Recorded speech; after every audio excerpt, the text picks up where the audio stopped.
In a computerized world, semiconductors are vitally important to how things all around us work, from phones and televisions to cars and streetlights. Plasmas, the fourth state of matter, are used in modern microelectronics manufacturing. We'll explore how a US company got the competitive edge in the global semiconductor production market as a result of a 10-year partnership between NSF, industry, and academia in the US National Science Foundation's Discovery Files.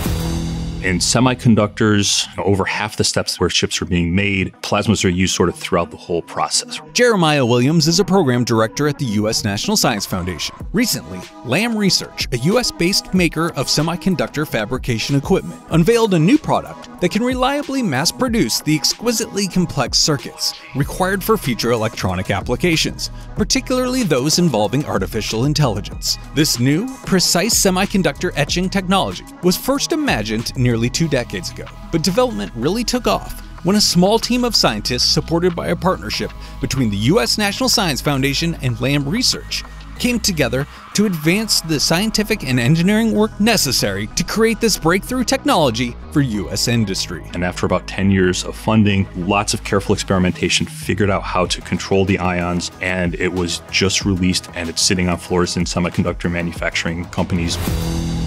Learn more about this research by listening to NSF's Discovery Files podcast, Plasmas in Manufacturing.